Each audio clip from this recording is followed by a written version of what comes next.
Greetings, YouTube. Today we're doing another episode of Net Librum, random list of magical effects. Depression's kind of squashing my creativity at the moment, so I'm going to go to this today out of a bit of gaming desperation. Okay, so we have a random number generator set up here, going from 1 to 10,000, and we're going to choose 5 options. And we're going to see what they come up with and see what we can do with that as an RPG prompt. So the first up is 2083. 2083. Do it. 2064. Here, 83. Okay. Caster's head is permanently surrounded by dense fog. So essentially, you now have a penalty to vision, and you're going to literally stand out in any crowd forever. That's a great curse. And would be, removable with a remove curse kind of a spell or something. Maybe you want to like something a little more, depending on the power of the spell that was cast when the effect happened, would determine how difficult it would be to remove. So if you cast a first level spell, it's going to be, a little tiny cloud like this, not much bigger than a helmet, and you just you can do this, then it goes away for a second, and then it closes you over your face again. But if it's a ninth level spell, it's going to be a large cloud, and you can't make it go away. So yes, I like that one. That's a great effect, and somewhat comical. Obviously, very well suited to a game that isn't uber serious. Or at least for a player that isn't uber serious. That would be kind of depressing if someone was playing an uber rigid. Well, it'd be funny for the player, everybody else except for that player now, wouldn't it? Okay, number 2, 6435. 6435. 64. Almost. Here we go. Target must save or his hands and weapons vanish until sunset.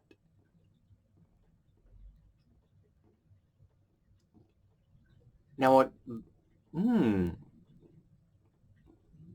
Vanish. Doesn't like lose. I mean, like he's not like lopped off and he's bleeding to death. He just disappear so that the caster can't use them anymore. The items held, the items held would go away. So just like the weapons. But yeah, whatever item you had at the time is now gone. And again, depending on how powerful the spell level was, would determine how permanent that was. At a low level, it may only have maybe measurable in days. If it was like a high level spell, it can be measurable in months or even years before the effect finally wore off. And again, you could remove it in one way or the other. But that's good. That's a complication. Doesn't make the person completely useless. If they have spells that don't have somatic components, they're still in the game. I like that one. That's good. That adds, combine that with the fog, and the person's really going to be unhappy. Yes, Kitty, I know. No one has ever loved you. Come on, Kitty. I need to actually use my hands. I know it's very, very horrible. All right, 8180. So we're going up and up and up with this particular selection.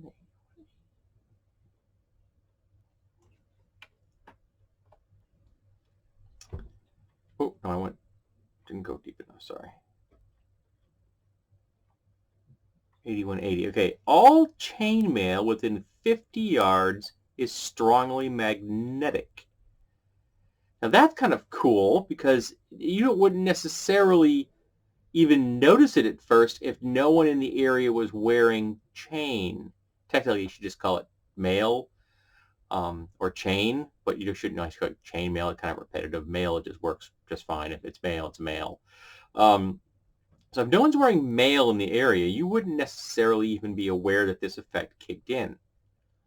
And then the person walks into amongst some guards, say, even neutrals, for example, someone who isn't necessarily going to consider the player party to be bad folks, and all of a sudden their mail becomes magnetic, and all of a sudden they're thinking, why are you screwing with my soldiers?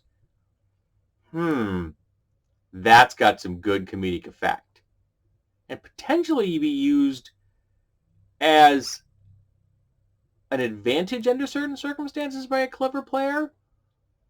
And depending on, again, the level of the spell would determine how strong the magnet is. Like, so for example, if it was a first level spell, items could stick, but they'd be annoying to remove. It would, but not impossible. But the higher levels definitely would be things with sticking to them, or they would be sticking to things. Say if they're near a very large metallic object, they would stick to the object itself, and it'd be very difficult to remove themselves or remove the item from it. So it could impede someone's use of a shield or weapons. And they very quickly have to realize, I need to pick up a weapon that isn't metallic. So grab a club, and that way I can still fight. That's quite clever. I like that one. And I forget how many we've done.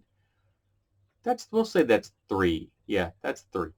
So we're going to say that's 3. So number 4, 93, 94. This is weird that I'm doing this randomly and they keep going up. 93, 30. Is it 93 or 94? 93, 94. I sometimes transpose numbers. 93, 94. I'm not fully dyslexic, but I do occasionally transpose numbers just a little bit. Interestingly, I can say the numbers wrong, but write them correctly at the same time. Give you an example of how the brain works. 93. I can't remember. 93, 94. Okay. 3. 90. Here we go. Next person slain nearby sputters about like a deflating balloon. That's pure comedic effect. It's a one shot. Would be particularly good if it was like the last person that the party attacks, or you're trying to threaten someone.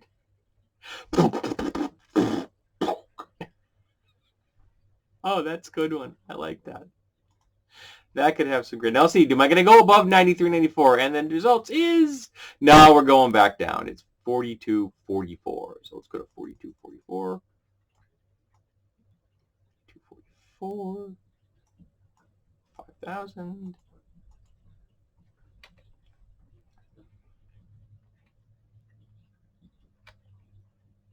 That's 44. I need 42.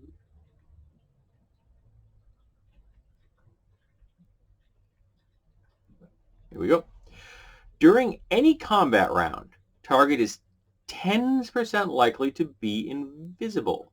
So essentially, on that, I would say on that person's turn, at the first round of combat, so you say roll initiative, or in a surprise round, the GM rolls the dice, and there's a 10% chance the first goes invisible. Now, I would probably make it standard invisibility. So if the person attacks, they become visible again. But it could mean that it would be great for repositioning yourself or hiding yourself or doing things that are not combat related, and suddenly you can't be seen. I like that. It's not a deal breaker because it's only 10%, so 90% of the chance, 90% of the time your character's doing what they normally do. I think it would be particularly good if the person didn't know they were invisible. So like the first time it happens, they're completely unaware of the fact, and they just disappear, and it kind of freaks out the rest of the people in the group. And then they can never tell, so someone has to like say, Bob, you're invisible, do something.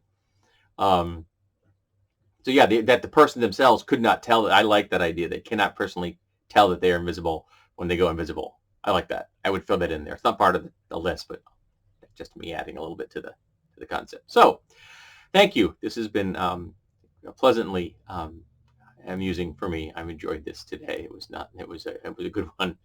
and I needed a little bit of levity. So thank you for being here to the latest episode of the Net Librum collection I've been putting together, and I hope that you have enjoyed it. And if you have any interpretations of things I've just mentioned today, leave them in the comments.